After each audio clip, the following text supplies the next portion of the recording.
O governo chinês está endividando países para ameaçar sua soberania e expandir sua influência pelo mundo. Será que Xi Jinping vai mesmo atingir seus objetivos? Este é o Visão Libertária, sua fonte de informações descentralizadas e distribuídas.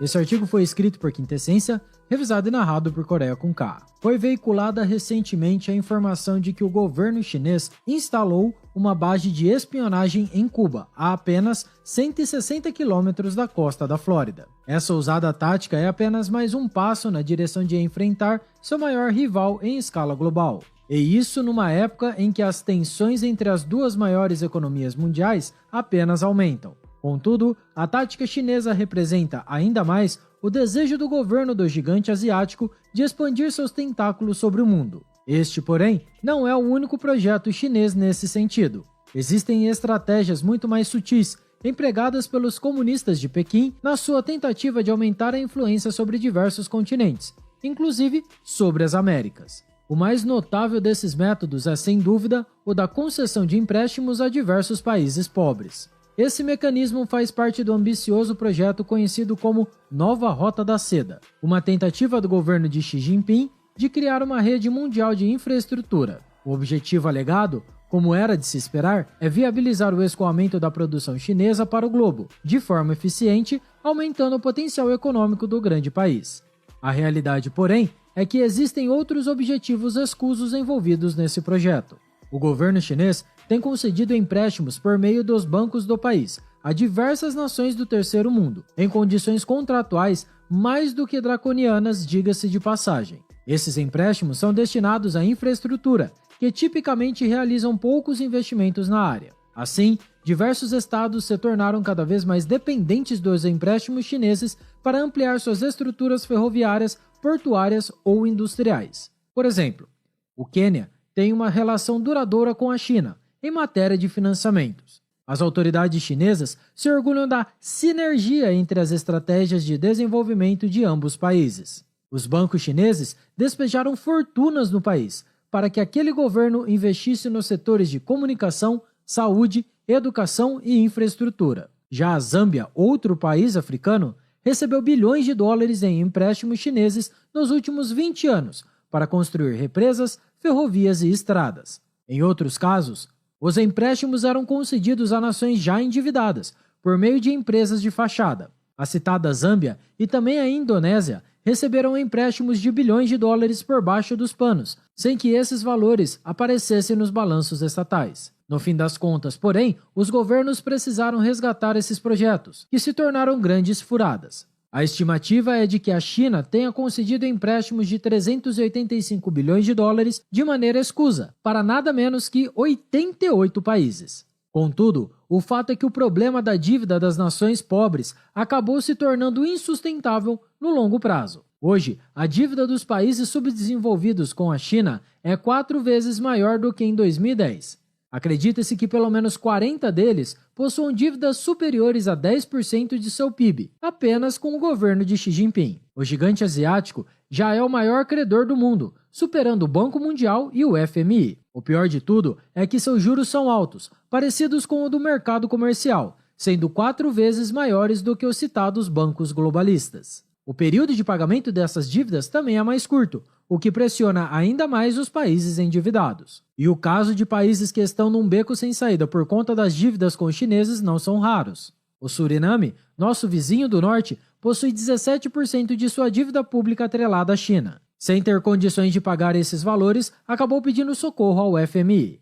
Já Gana obteve 5 bilhões de dólares com a China, ao longo dos anos em 41 empréstimos. Foram feitos com toda essa grana investimentos nas áreas de transporte, energia e agricultura. Agora, o país atravessa uma crise econômica e não consegue mais pagar o boletão. Partindo para o Sudeste Asiático, Laos contraiu uma dívida de 3 bilhões e meio de dólares com os chineses para construir um sistema ferroviário. Agora o pagamento dessa dívida equivale a 1/4 do seu PIB, todos os anos. Já no Paquistão, outro país altamente endividado, as condições draconianas impostas pelos chineses já cobram seu preço.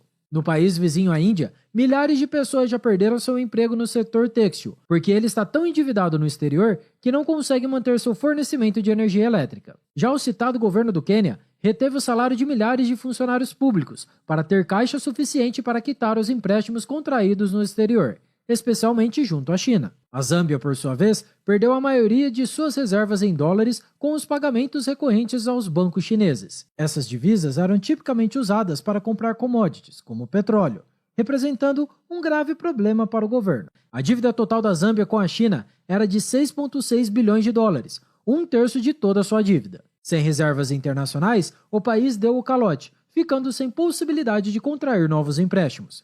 A partir daí, a situação econômica da Zâmbia só piorou. A inflação atingiu os 50%, o país enfrenta sua maior taxa de desemprego em décadas e a moeda nacional perdeu 30% de seu valor em apenas 7 meses. Atualmente, 3,5 milhões de zambianos passam fome. O Sri Lanka, situado na Ásia, também deu calote em sua dívida com a China.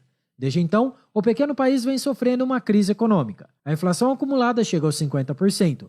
500 mil de empregos no setor industrial foram perdidos e metade da população se encontra abaixo da linha da pobreza. Já o Paquistão e a República do Congo perderam metade de suas reservas internacionais devido ao pagamento de suas dívidas. Por sua vez, países como Mongólia e Etiópia têm apenas poucos meses de reservas internacionais para comprar itens importados, como alimentos e combustíveis. O colapso econômico desses locais é realmente uma tragédia, mas a coisa não para por aí. O grande problema é que a China usa o calote dessas dívidas para tomar ativos dos países, como portos e até mesmo locais nos quais poderá instalar futuras bases. O Sri Lanka, por exemplo, precisou conceder a uma estatal chinesa o controle de 70% de um dos seus portos por 99 anos. Existe então a desconfiança de que a China tem endividado países pobres de propósito para tomar ativos importantes e estratégicos em seu território.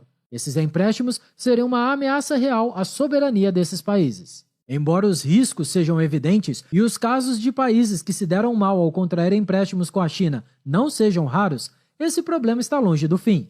Recentemente, Honduras deixou de reconhecer Taiwan como uma nação para se aproximar da China. O objetivo desse movimento canalha é conseguir financiamentos para melhorar a situação econômica precária do país da América Central. Ao todo, 17 acordos foram fechados entre a ditadura chinesa e o governo de Honduras, que age dessa forma como se tivesse vendido a alma ao diabo. É claro que nesse contexto fica a grande pergunta: por que tantos governos se endividam com a China, mesmo cientes dos riscos que correm? E a resposta para a questão é bastante simples. Os governos tomam essa atitude por motivos puramente eleitoreiros.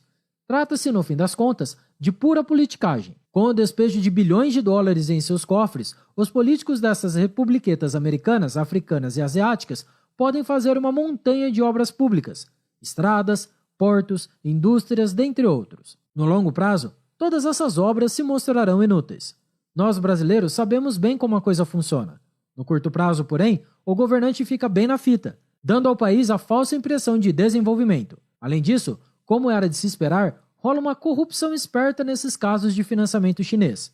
Uma parte generosa dessa grana despejada vai direto para o bolso dos políticos e empreiteiros. E também existe a questão do desenvolvimentismo. Aquela ideia de que o que falta para os países pobres se tornarem ricos é gastar dinheiro com grandes obras públicas. No fim das contas, todos esses fatores apenas aprofundam as crises e fazem esses países se tornarem ainda mais pobres. Contudo, por mais nocivos que esses empréstimos chineses possam parecer e por mais diabólicos que sejam seus reais objetivos, o fato é que o governo da China não conseguirá prevalecer em seus intentos. Em primeiro lugar, suas obras ao redor do mundo já estão provando ser um verdadeiro fiasco.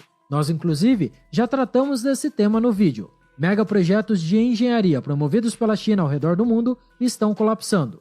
O link está aqui na descrição.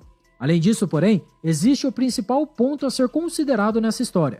O desenvolvimentismo chinês é uma bomba que estourará no colo da própria China. O gigante asiático já enfrenta esse problema internamente, com imensas obras que consumiram montanhas de recursos sem nenhuma utilidade prática. O governo de Pequim está apenas exportando esse problema, triplicando a aposta e fazendo com que sua crise, no fim das contas, seja ainda maior. O seu desejo de se tornar um gigante econômico, dona de grande parte do mundo, vai se esfacelar, como seus prédios que precisam ser demolidos com cada vez mais velocidade. Infelizmente, para os países pobres envolvidos por essa teia chinesa, a coisa tende a ser igualmente desastrosa. No fim das contas, trata-se de um problema que, mais uma vez, foi causado por estados interventores, corruptos e ditatoriais. E a conta, como sempre, recairá sobre a população dessas nações. Obrigado por sua audiência. Se você gostou desse vídeo, clique no ícone de curtir abaixo e compartilhe em sua rede social. Caso deseje ser notificado de outros vídeos, inscreva-se no canal e depois clique no ícone da campainha. Escreva artigos, você também acesse visãolibertaria.com. Até a próxima e tchau, obrigado.